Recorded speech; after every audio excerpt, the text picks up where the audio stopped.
Hoy tenemos a la directora general de La Roche-Posay, Mónica Serra. Mónica, que me gustaría decir un par de palabras rápidas tuyas. Tienes una trayectoria internacional súper interesante, a nivel también de estudios por diferentes partes del mundo, Estados Unidos, Francia, España. Y después de más de 17 años dentro de L'Oréal, pues, y un periplo que ha pasado por también posiciones en España, en Portugal, en diferentes marcas y divisiones de la compañía, hoy en día directora general de La Roche-Posay. Mónica, bienvenida, muchísimas gracias por estar aquí. Muchas gracias Fernando y a la Escuela Europea de Coaching por invitarme. Estoy más que encantada de estar aquí con vosotros para hablar del viaje que hemos vivido juntos contigo en La Roche-Posay. Pues La Roche-Posay es una marca dermocosmética, es de hecho la primera marca dermocosmética en el mundo y la más recomendada por dermatólogos en el mundo y en España. Para los que no la conozcáis, La Roche-Posay forma parte del Grupo L'Oréal. Entonces el Grupo L'Oréal son 4 divisiones. Las divisiones de productos público o gran consumo son los pues, L'Oréal Paris, Garnier, Maybelline, son productos que encontramos en supermercados, perfumerías, etc. La división de lujo, con marcas como Lancôme, Cacharel, Armani, Bioterm, pues más selectivo. La división de productos profesionales, que son pues, todo lo que es peluquería, que gastas, L'Oréal Professionnel. Y la división donde está La Roche-Posay, que es L'Oréal Dermatological Beauty, que es la división, digamos, de farmacias. Son productos, pues, Vichy, La Roche-Posay, SkinCeuticals y CeraVe, co-desarrollados en el caso, pues, por ejemplo, La Roche-Posay, pues, con médicos, con dermatólogos y en venta o en farmacias o en clínicas médicas y, bueno, pues, para farmacias también en algunos casos. Y nada, pues una marca dentro del grupo L'Oréal. Bueno, dentro de la división, para empezar, es la marca más grande, digamos que es la mitad de la división, marca absolutamente histórica. Dentro del grupo L'Oréal, tercera marca, no puedo dar a lo mejor muchos datos concretos por confidencialidad, pero tercera marca a nivel cifra de la división, pues muy similar a, por ejemplo, un Lancôme, que seguro que conocéis todos mucho más. Y a nivel cuota de mercado, pues en skincare de España sería la tercera marca. Ahora también a nivel de todas divisiones, todos circuitos y todas marcas, o sea que es una marca muy potente. El objetivo de estas Corporate Talks es compartir casos reales y experiencias, así es que me gustaría ahora que nos centráramos un poco en cuál fue la necesidad que te llevó a ti a plantearte creo que sería bueno trabajar con un coach de equipo. Vale, pues digamos que la necesidad, había 2 tipos de necesidades. Una primera necesidad que era una necesidad de negocio y luego una necesidad de puro equipo. Entonces la necesidad de negocio viene porque La Roche-Posay es una marca que, digamos, en los últimos 3-4 años ha acelerado muchísimo. Estamos hablando de crecimientos a doble dígito, de casi doblar la talla de la marca en 3-4 años y con unas ambiciones muy potentes a nivel de división y a nivel de grupo.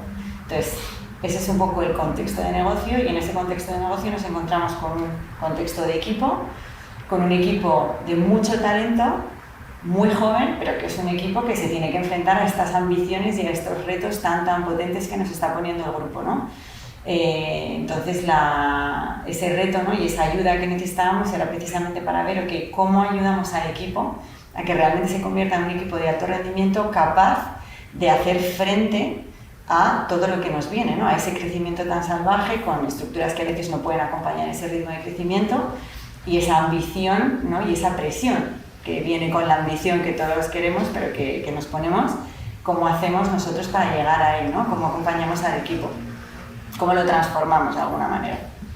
Fíjate que me parece muy interesante porque lo que estás trayendo es, tenías unos grandes objetivos y retos de negocio y un equipo con un altísimo potencial y una necesidad de acelerar su madurez para estar pudiendo performar o desempeñar al nivel del reto de la organización. Exacto. O sea, yo creo que con equipos potentes puedes retarte y puedes conseguirlo. El tema es cuánto tiempo tardas, ¿no? Si vas a tardar 3 o 4 años en conseguir un equipo de alto rendimiento capaz de acelerar, pues a lo mejor es demasiado tarde, porque en este tipo de crecimientos y en este tipo de velocidades de mercado, a lo mejor en 6 meses, 1 año es cuando tienes ya que estar dando resultados y acompañar al negocio. Entonces también esa palabra, ¿no? Aceleración que tú dices, Fernando, para mí es muy clave. porque es cómo consigues resultados potentes, rápido, que acompañen de verdad esa ambición de negocio. Es interesante que tú tenías, en aquel momento recuerdo bien, mucha conciencia sobre el coste de oportunidad de no acompañar a tu equipo a acelerar ese proceso, ¿no? Tú veías un coste de oportunidad ahí. Sí, porque al final, cuando estás en este tipo de mercados y en este tipo de marcas y este tipo de aceleraciones, el impacto para los equipos es potente.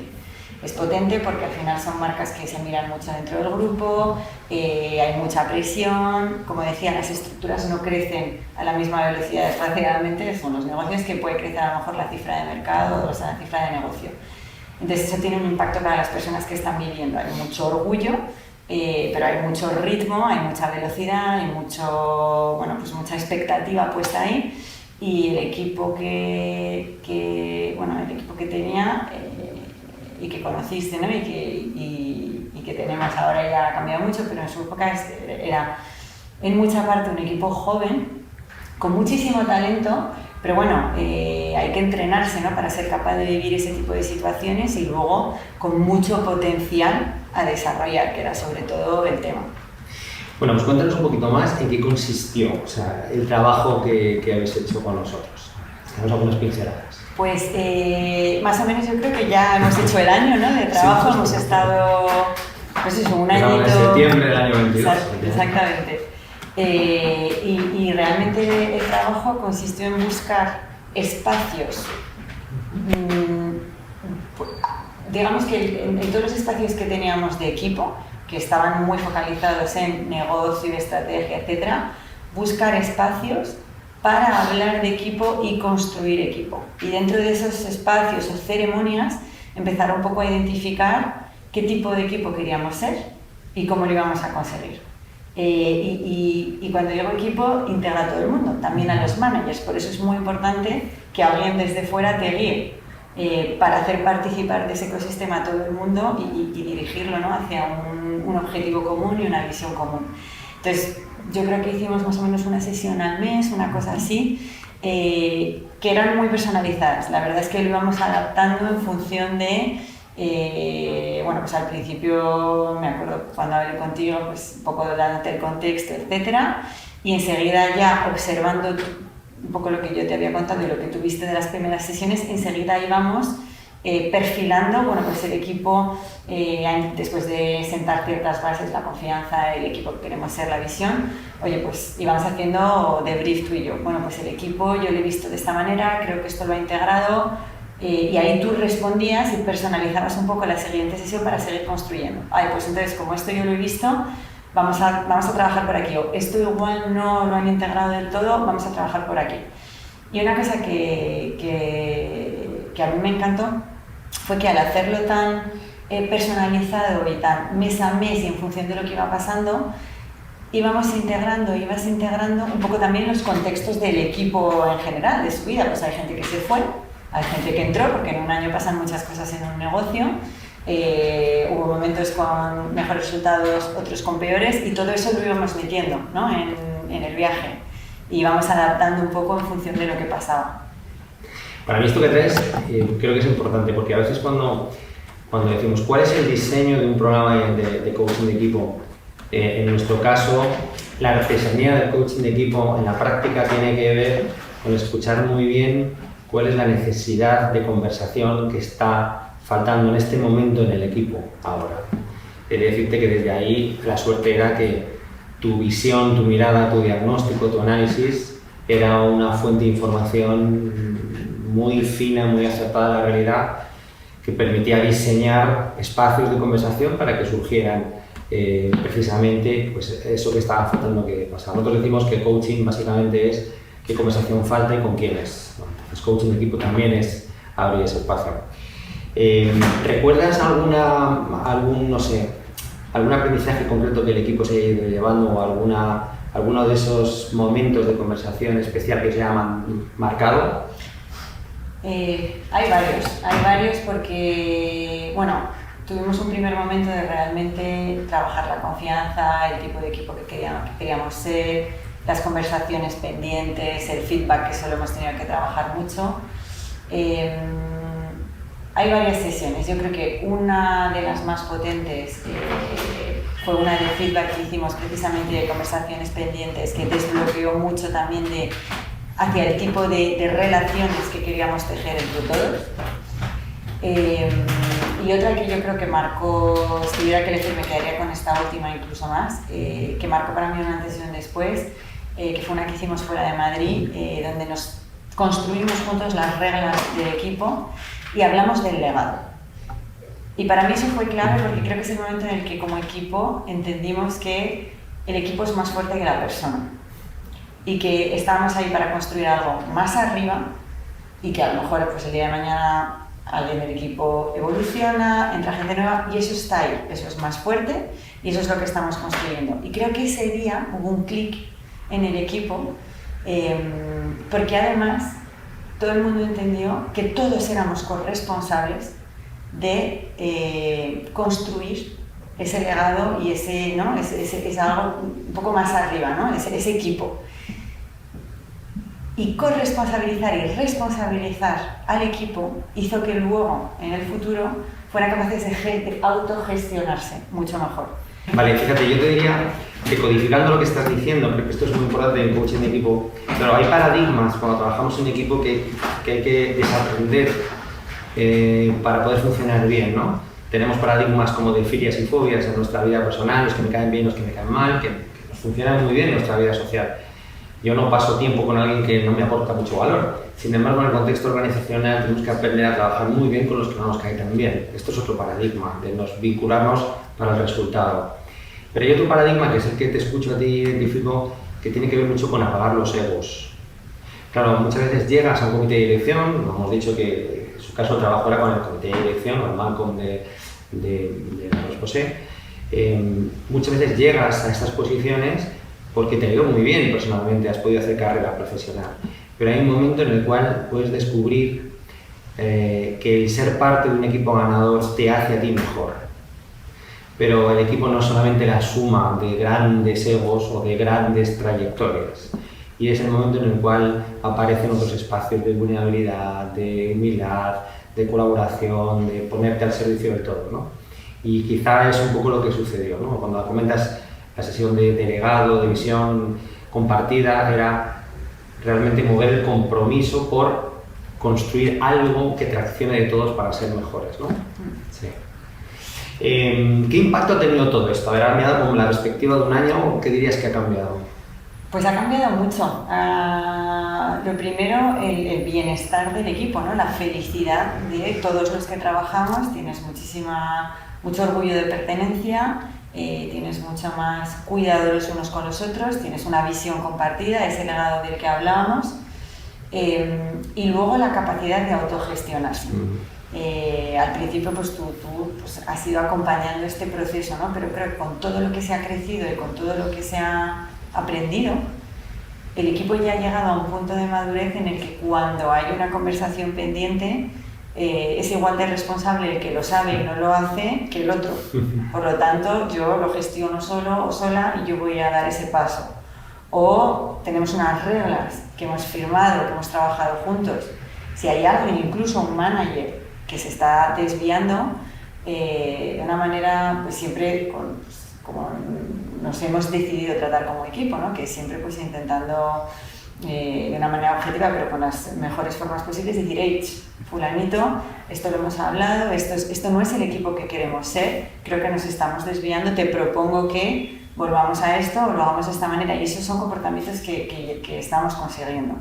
Entonces, para mí esa autogestión es clave, creo que hacía falta enseñar el camino y elevar y ¿no? visualizar este equipo de alto rendimiento, pero creo que es algo que se llevan y que nos llevamos como equipo porque está ahí, porque ya esa gestión existe. Entonces, gran impacto en ese sentido. ¿Y resultados? Y resultados de negocio fenomenales. De hecho, mira, nosotros tenemos dos maneras de medir. Tenemos dentro de L'Oréal un cuestionario que se llama Pulse, una vez al año, donde medimos un poco el bienestar de nuestros equipos. El bienestar que pasa por muchas cosas, pasa desde tienes barreras a la hora de hacer tu trabajo, hay algo que no esté funcionando, o cómo estás tú de engage, ¿no? De cuál es tu compromiso con tu empresa, con tu marca, etc. Y en el caso del arroz posé, el compromiso, pues no sé si era del 98-99%, o sea, niveles absolutamente récords, porque todo el equipo está muy comprometido y muy enchufado. Y luego a nivel de resultado de negocio, que no olvidemos que un poco es el principio de todo también, ¿no? Tenemos esa gran ambición, esa gran visión, cómo creamos un equipo capaz de hacerlo y además disfrutar haciéndolo, ¿no? Que al final todos nos levantamos y vamos a trabajar también, nos gusta ser felices, trabajar en un buen ambiente de trabajo y los resultados acompañan sin duda también. Entonces en los dos, digamos, los dos objetivos, tanto de negocio como de personas, están ahí. Y yo creo que al final es importante medir los dos porque creo que también en el camino te das cuenta, y yo creo que ese es un consejo que se puede dar también a otros equipos y otras empresas, que el componente humano es el centro de cualquier cosa, incluido de conseguir resultados a nivel de negocio. O sea, al final las empresas las hacen las personas hacen los equipos y los equipos son los que construyen marcas, construyen negocio. Entonces, tener un equipo sólido y cohesionado es lo que hace un negocio sólido y cohesionado a largo plazo, en el que incluso el equipo pasa a este segundo lugar por el legado del que hablábamos, ¿no? de la construcción que has hecho. Entonces sí, fíjate que impacto. Escucho dices, cuidamos las personas y cuidamos los resultados. Y los dos tienen la misma importancia, ¿no? Qué interesante. ¿Qué crees que notan los equipos del comité de dirección? O sea, porque hemos hablado mucho del equipo, del Malcolm, pero ¿tú crees que eso también se nota en el resto del equipo que formáis la Rosposé? Ah, 100%. No, toda la autogestión de la que te hablaba es de arriba a abajo y es absolutamente todo el equipo. Sí, 100%. 100%. Yo creo que lo que se nota arriba se baja abajo. O sea, al final todo está muy interconectado y sí, yo te diría que 100%, que eso se nota y que hay un impacto clarísimo. A ver, si tuvieras que decir algunas claves del éxito, igual hemos apuntado algunas ya que te hemos comentado, pero ahora, así, claves del éxito, ¿cuál podrías apuntar? Si tuvieras que dar algunos tips, ¿cuál dirías que son? A ver. Yo creo que primera clave del éxito, la observación, o sea, el tomarse el tiempo de observar al equipo, qué está pasando, cuáles son las necesidades, escuchar. Tomarse el tiempo de realmente preparar y hacer, ¿no? Este tipo de ceremonias, a ponerte en la agenda tu día entero, tus 3 horas, darle la importancia que tiene, o sea, entender que esas 3 horas en las que no estás hablando de estrategia, estás hablando de personas, son igual de importantes, que parece una tontería, pero en el día a día luego es muy difícil a veces hacerlo, y cuando está todo el mundo con estrés, incluso los propios equipos a veces dicen, de verdad, esto es importante, 2 horas ahora para hablar del equipo. Sí, porque todo lo que va pasando en el día a día ensucia, y ahí es donde lo limpiamos, ¿no? Y es importante para la visión, ¿no? Y para no perder el foco. Y yo creo que clave absoluta del éxito es la personalización de la que hablábamos antes, un poco el sello, ¿no? de la Escuela Europea de Coaching y de todo lo que hemos estado trabajando, y tú ya, Fernando, con el equipo. Es que realmente cada mes íbamos cambiando el timón según a lo que se necesitaba. Yo observaba, te decía, tú observabas y veías hacia dónde había que tirar. Y yo creo que eso no tiene precio, porque al final tú puedes tener un proceso muy teórico, pero el hecho de ser capaz de poner algo que realmente responda a cosas muy concretas que han estado pasando, a necesidades muy concretas, a objetivos muy concretos, es lo que hace que esas 2 horas no son una pérdida de tiempo, son súper necesarias, porque realmente te hacen avanzar y lo ves que te hace avanzar de manera muy concreta. Muchas veces nos dicen, cuando preguntamos expectativas, es que esto sea aplicable, por Dios, ¿no? ¿Habéis podido aplicar al día siguiente cosas? ¿Han cambiado cosas? Totalmente. Desde la manera en la que el equipo se relaciona los unos con los otros, desde el tipo de reuniones que hacemos, porque muchas veces incluso recuerdas que acabamos hablando, no es que nos está faltando este tipo de reunión, este tipo de ceremonia, esto no lo estamos haciendo suficiente, porque al final el negocio también se pone encima de la mesa cuando trabajas en la creación de este equipo. Entonces, absolutamente aplicables, el feedback, que es algo que sigue costando y que todavía estamos trabajando, pero que está ahí, ¿no? Y somos mucho más conscientes. Y luego el hecho de que cada uno se responsabilice. Y eso sí que desde el día después se podía observar y para mí fue un cambio también, ¿no? Porque es el momento en el que todo el equipo se integra en el proyecto y decide, no, esto no es una cosa que los managers están haciendo para que todos estemos bien, no.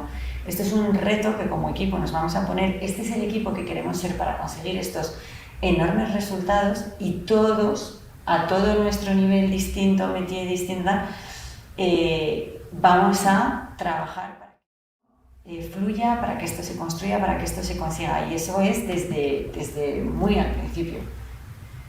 Fíjate que, o sea, te escucho y digo, claro, qué importante es que le deis la misma importancia a conversaciones sobre la cifra, el negocio, las tareas, y también a conversaciones sobre cómo construiros como equipo. Nos encontramos muchas organizaciones en las cuales creen que cuando no conversan sobre el negocio pareciera una pérdida de tiempo. Entonces no agendan en su día a día espacios para conversar. Sin embargo, en nuestra experiencia, esas conversaciones son igual de necesarias, porque ahí es cuando realmente un equipo se construye como equipo. Pero para eso necesita pararse a pensar y darse cuenta que todo equipo tiene la capacidad de diseñar en qué equipo necesitan convertirse para alcanzar los resultados, que es lo que tracciona todo. Para mí también esto normaliza mucho dónde estamos ahora como equipo y de dónde venimos, ¿no? Porque cuando la mirada es al futuro, todos miramos lo mismo. Y cuando solo miramos del pasado, cada uno viene de un interés, de una trayectoria diferente, y esto es más difícil de coordinar. Cuando todos miramos al futuro y conversamos para construir eso y a todos nos reta, ahora conseguir esto es responsabilidad de todos. Y por tanto también los resultados cuando se consiguen son de todos. Da igual tu parte de contribución, si ha sido en un porcentaje mayor o menor, da igual, ha sido de todos. Totalmente. Mira, yo lo vi de manera muy concreta cuando el equipo empezó en esta autogestión de la que hablábamos a buscar más soluciones en vez de culpables, por ejemplo. Interesante esto. Ya estábamos todos mirando hacia adelante, ¿no? Y creo que eso ya es un cambio también de mindset súper interesante. Y también de cooperación del propio equipo. ¿Por qué la EC? A ver, ¿qué crees que quizá la EC, la metodología de la EC, ha podido tener algo diferencial con otras cosas que hayas podido conocer? Bueno, Escuela Europea de Coaching es un poco uno de los partners de referencia del grupo L'Oréal y yo he tenido a lo largo de mi carrera la posibilidad muchísimas veces de participar en coachings y bueno, en nuestro caso concreto, ¿no? Pues yo te conocía ya bastante y había tenido la oportunidad de que nos guiaras al comité de dirección en varias ocasiones, creación de clases, acompañar, totalmente. Entonces, bueno, para mí era un poco una evidencia, ¿no? Y de nuevo, volver a este sello de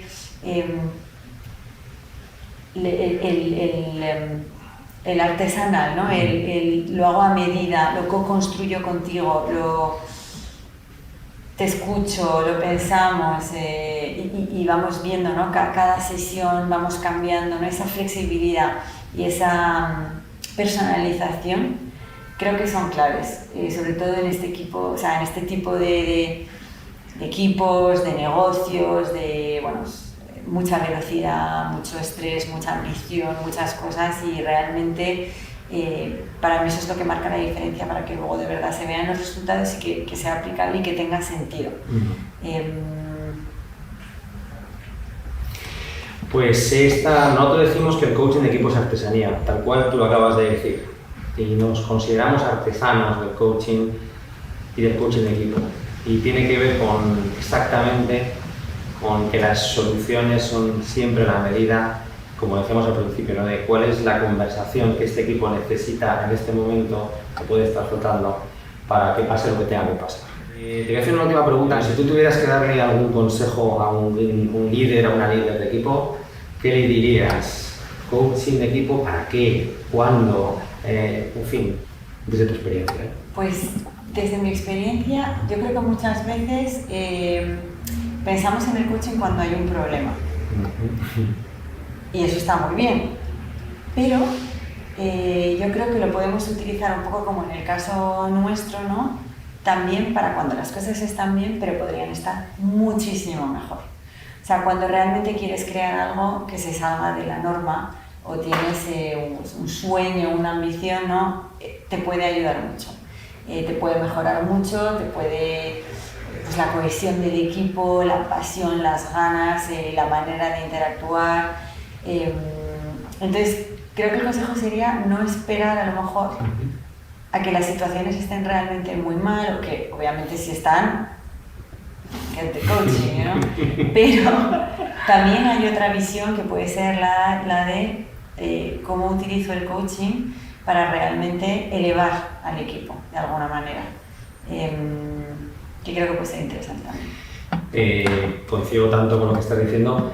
En el fondo, un acompañamiento de coaching de equipo te permite construir conciencia colectiva.